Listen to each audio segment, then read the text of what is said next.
Hello boys, my name is Yoshi. Welcome back to my blind playthrough for Xenoblade Chronicles free. A switch for the Japanese ice is enabled, or rather bonus content, since I've already done with the game basically. Although there's still a few more stuff we can do. In the last video we left off grinding, well, some more materials. What can I say? It's just non-stop material grinding here. Anyways, we're here to grind Vollgulls this time around, and thankfully there's actually quite a few places to find them here in Cadentia. They're exclusive to the Cadentia region, so you must fight them here. There's no reason to fly in. Like every other flying monster, you first have to lure it away from the side of the cliff so you don't accidentally knock it off, otherwise your materials may go flying off the cliff. If you're looking for an easy access point, you see I started from Old World of Rebirth. This is probably the first place you should start with them. You'll find quite a few Vollgulls here, and they're not nearly as scary as the elites, although if you remember one of my previous videos, we fought quite a few elites at a very high level, so I'm actually going to show you that this might not be the best setup. However, this is at least a decent setup. Because there's quite a few things you can do, so I'll show you this full path at least. Anyways, the big one for this first part is, if you side with the Arden in this battle, then you will get 2 elite Vollgulls to fight. They're only 51, but they're still pretty dangerous. If you remember, this monster uses tons of AoE attacks and some massive blasts that can very quickly kill you, so if you're starting with just even, like, killing them, this is probably your best bet. Like many multi-battles, we're going to want to focus on one target.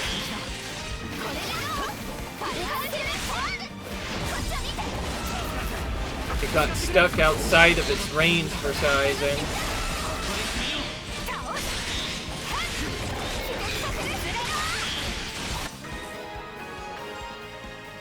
We'll be able to eventually get its materials.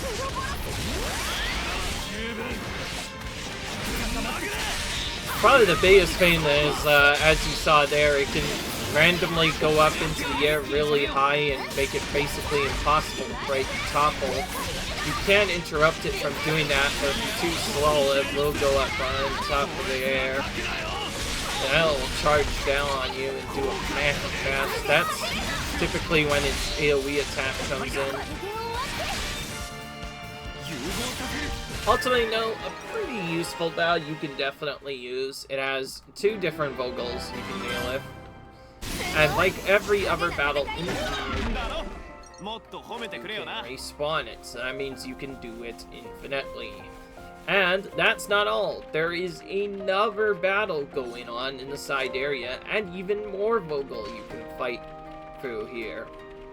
So overall, it's pretty useful. Again, we'll side with the Arden, which will cause us to fight the Vollgull.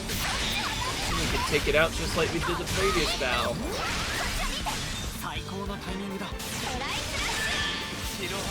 One useful thing I forgot to mention about these battles that we interrupted its air attack. We can technically knock it down by multiplyingly using multiple topples in a row, but whenever we go to break and topple it, it's going to be very hard to make topple it again.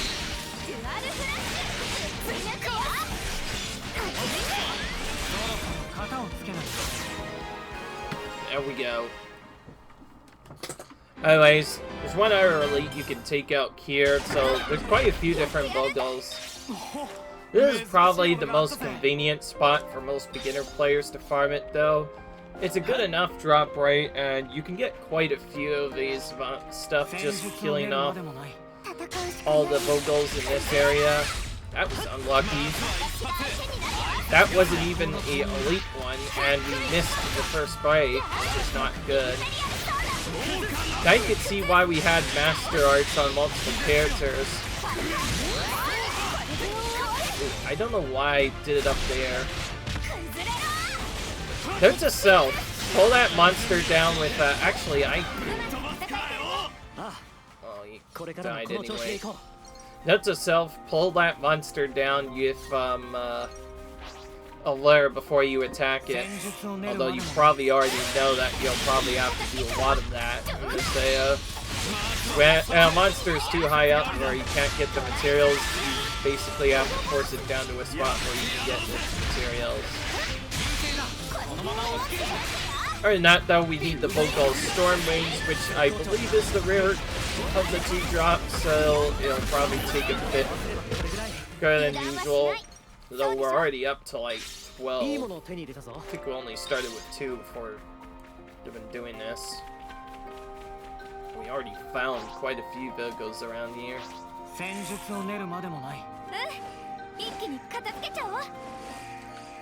I don't like that cliff ad setup, so I'm gonna...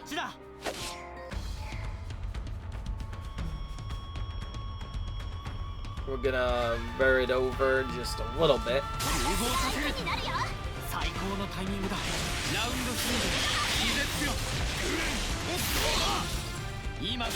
Whoa. Somehow that still went the way I wanted to. I thought it would went a different way. That would be...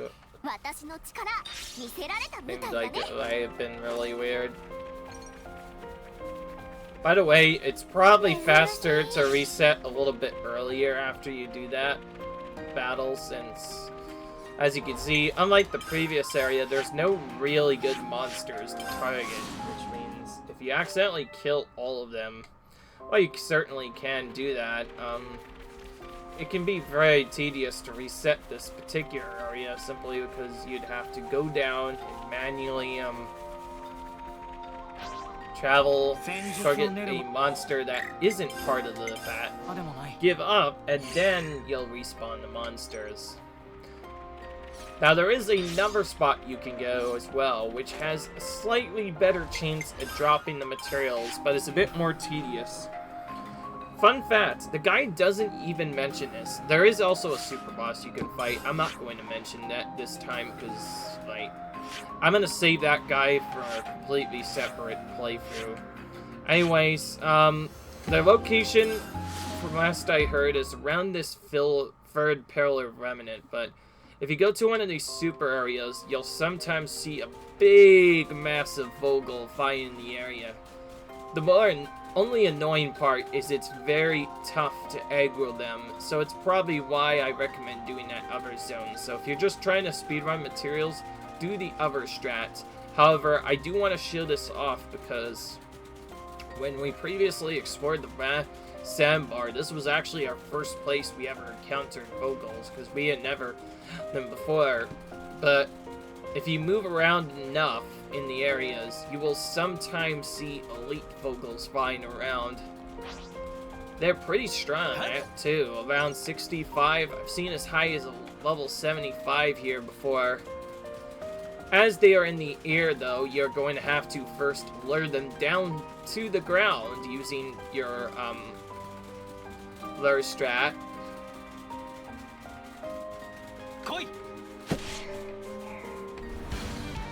Then wait just a few minutes before it to actually drop down to the ground, and then you can fight it. The good news is, once you actually fight it, they're pretty HP heavy, so it'll take at least a decent bit longer to beat them, as they are higher level monsters, so that means they have even higher health.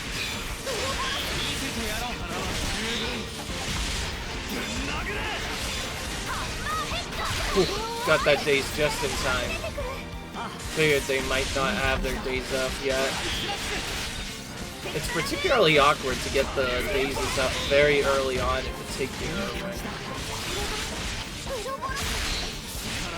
Very much away on that daze this time.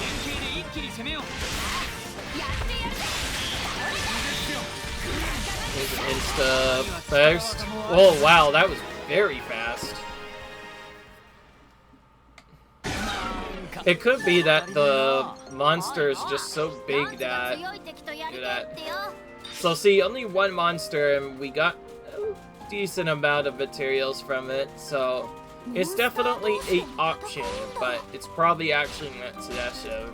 But I just wanted to show off this area because we fought quite a few Vollgull materials, and this is actually how we initially got our materials here. We literally just ran around this whole area, basically on the edge of Labby Sandbar, and we frequently found these Vollgulls randomly flying around. Now, they're in all sorts of different areas, so they won't always be in the right zones.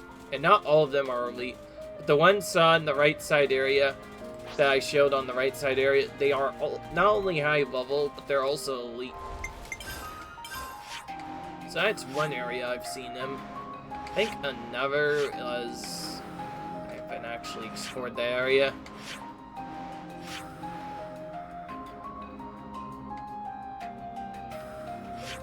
Went to that one, so let's go to second pillar remnant next.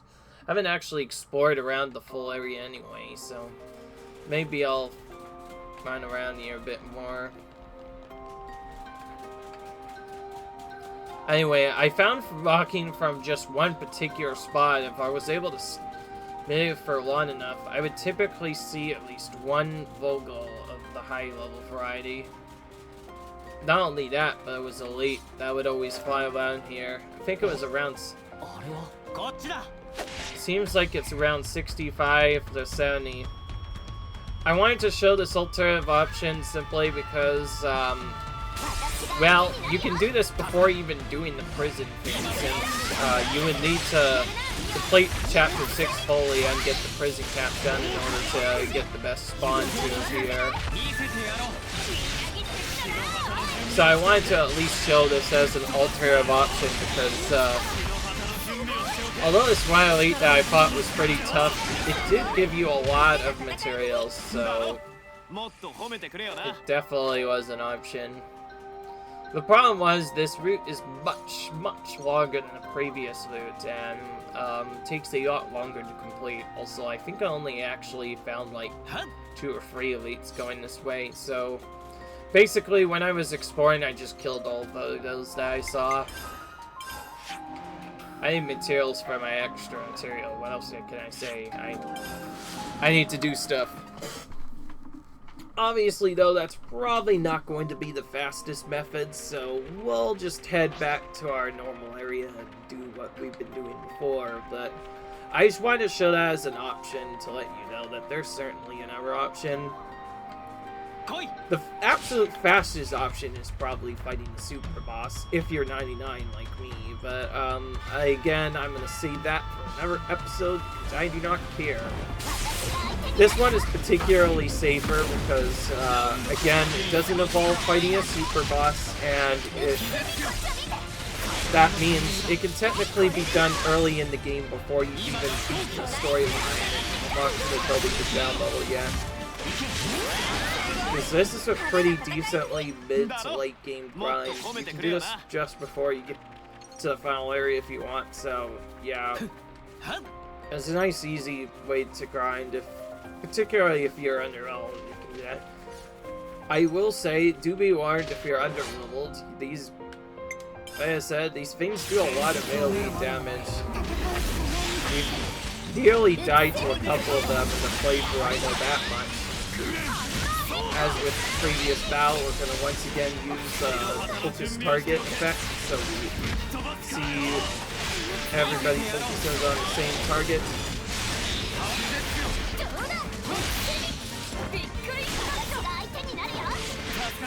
I think in an ideal scenario, I would have Master Arts recharged on everyone, and also actually recharged on melee characters, but I wanted to be a bit safer, just for the purposes of the fact that they're all linked easily, make it harder to win.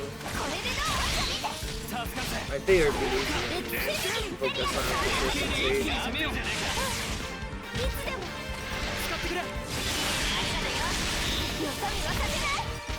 don't know.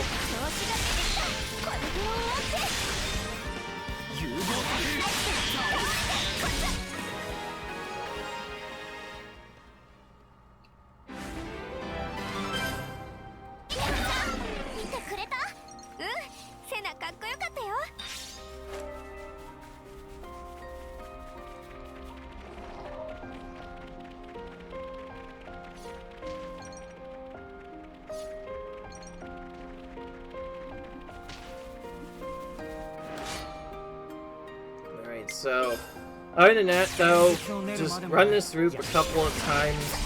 When you get to the last Vollgull, just don't battle it. Just target it normally, and then target one of the gardens nearby, and you can do other stuff. There is one extra bully you can take out, like I mentioned in the previous part, if you have the materials. The problem is, it could take a little time to...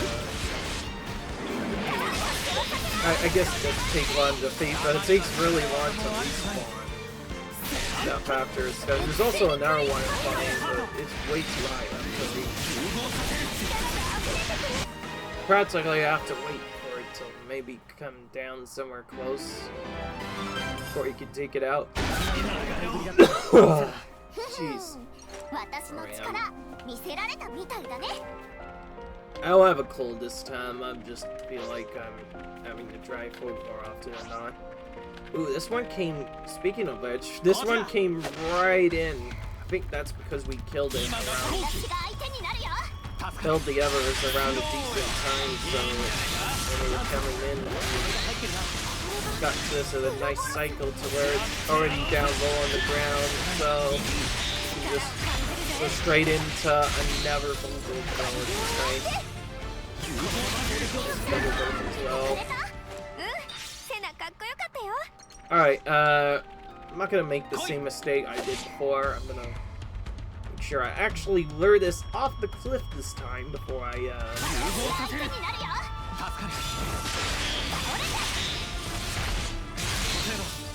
Whoa! I figured somebody else must be using the burst, unless the burst itself was just hitting the enemy sooner. That could be what's causing that. Okay, that time somebody... okay, that time the CPU was doing its sidekick thing. I think I've mentioned to this before, where sometimes the CPU is so good at this game that they'll just know that a burst phase is coming, and so they'll preemptively cue their burst start so that when the daze comes off, they instantly burst. I tried to do that a few times, although more often than not, they would just miss anyway, so... yeah. Anyways, we got all the materials we need, so time to head on to the next area. Oh, my apologies for taking a little while. I did not have my iPad ready. Now we need Ekidnos. This is a little bit weird. Oh, this one is actually this next one is actually really important. So this guy, the one that I'm about to kill right now, not only has a unique material, as in Hovering Reef 4 in the middle of nowhere in the Cyber Hovering Reefs, but it also drops the Break Booch. Yeah, that's right, folks. This is where you get one of the best items in the game, the Break Booch. So, if you ask me, if you haven't gotten any Break Booches, do this monster first. I think I've mentioned before that there are some decent monsters to maybe get the Break Booch from. However, it's pretty hard to find in the main game, so you probably wouldn't have a Break Booch by default. So, this next monster I'm about to show you, I don't know why I'm popping here. I literally just popped here to have a point to spawn in. The monster we are looking for is Blazing Carlos. That's because if you knock this guy out, he has the chance to drop the Break Brooch. That means this is the monster where you can get one of the best sentries probably in the whole game. It's also a big one, so yeah, just like being trying to kill. Like other monsters that can go over the edge, we're gonna try and force him into the wall first. I think after just a couple of hits early on, we've been kind of enjoying Ekidnos altogether. We just haven't really had a lot of time to fight them. I feel like if we were working on maybe KOing more of them, we would have had the materials we already need. Went the other way.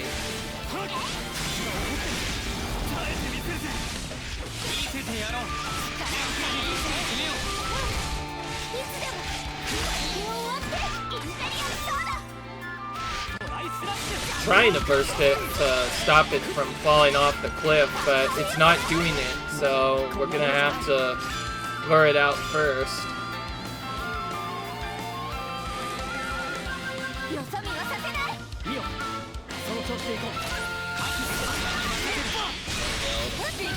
That fixed part of the problem.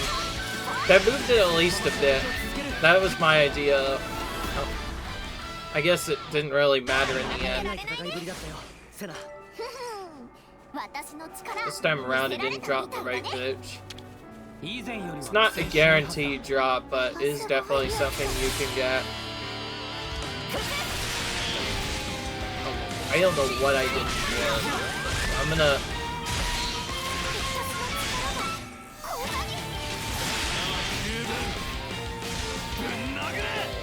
Everyone to the side. No Miyabi, don't go that way. That's good enough. Did it just in time. I guess I probably could build up my auto attack. Other than that, not really.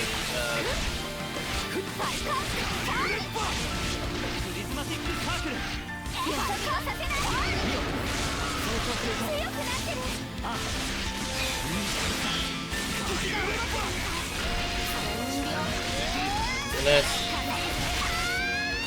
The topple is taking forever to get up this time. I think they probably all used their topples at once there.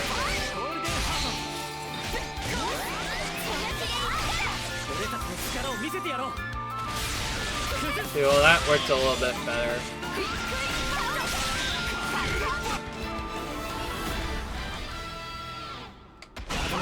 What about this time? I might continue to find this guy off stream now that I found out about him. Because, as I said, any character that drops the bait roach is very useful.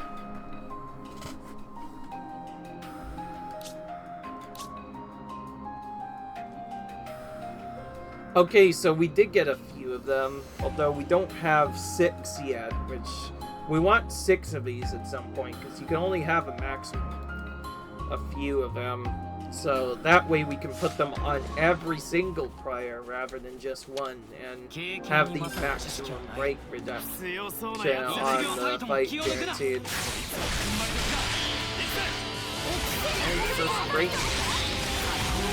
You know, since this monster dies so fast, we probably don't actually need to burst it around lane. Instead, we can just play the game normally and then occasionally just tie on to burst it to the side. Otherwise, I think if we just let the Vito play there,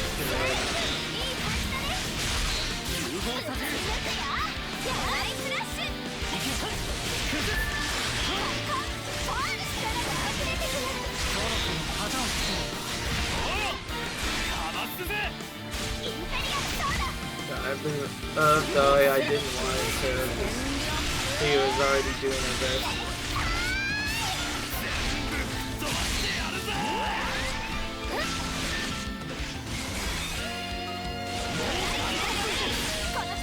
Alright, now we absolutely have to make it move the way we want.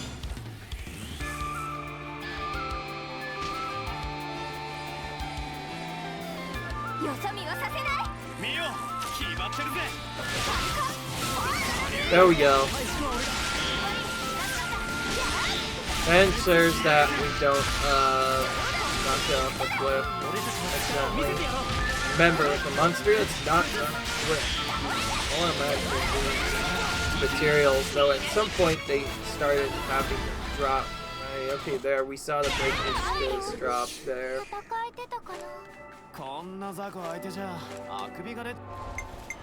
That note, let's change up our accessories now that we finally have that on, and since we don't reduction, we can just start slapping that on every character that has a break. We're gonna start with the ones that already have break roaches, and the ones that are devil ends too, so that it's easier to find. So let's start with You get right, bitch. You get right, bitch.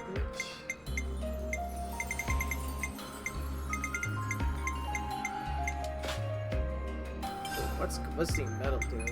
Forgot about that. Oh yeah, that's right. This is the one that.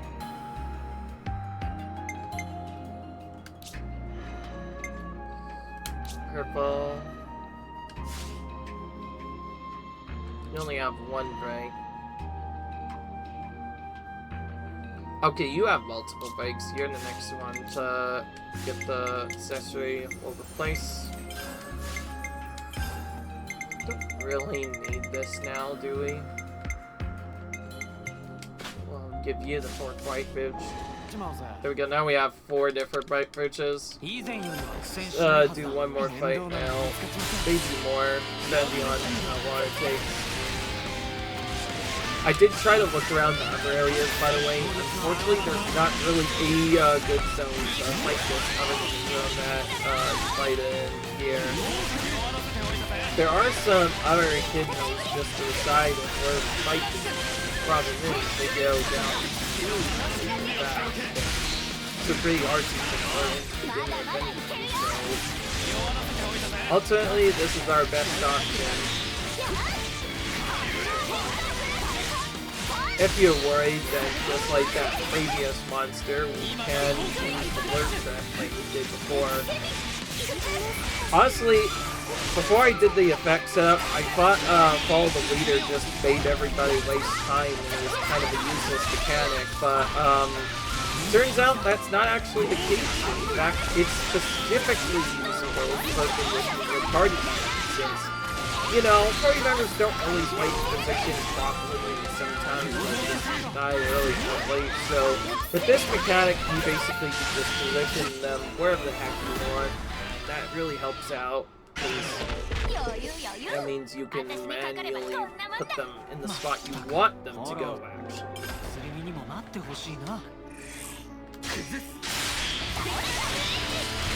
Anyway, other than just trying to get an insta-burst off, at least do this.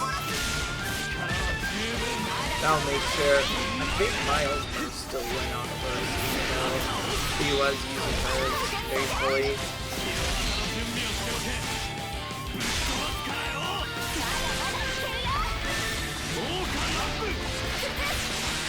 Okay, so there is sort of an auto attack canceling you can do.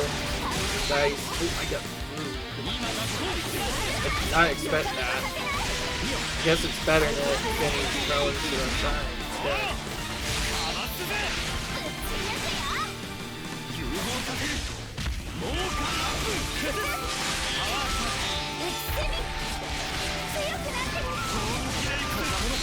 I have to use my days early because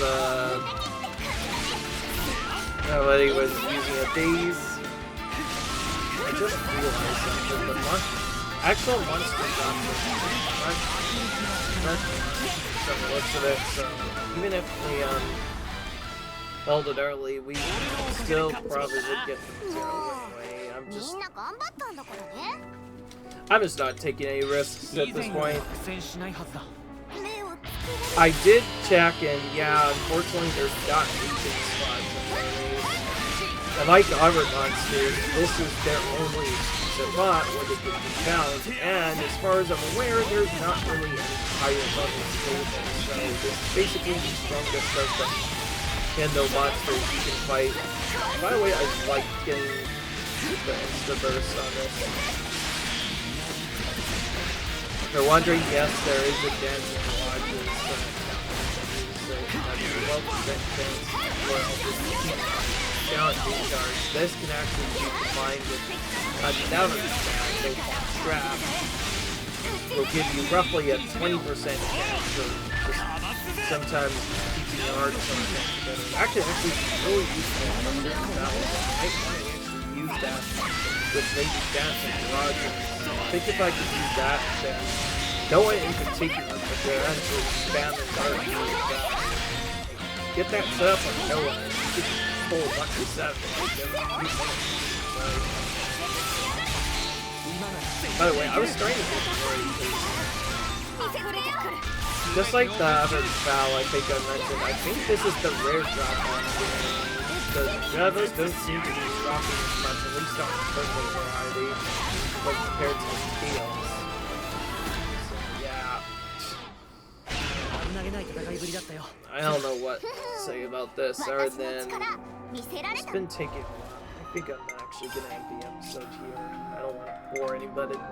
So, yeah. I'm gonna say that before I go. I don't want to bore people too much. So yeah.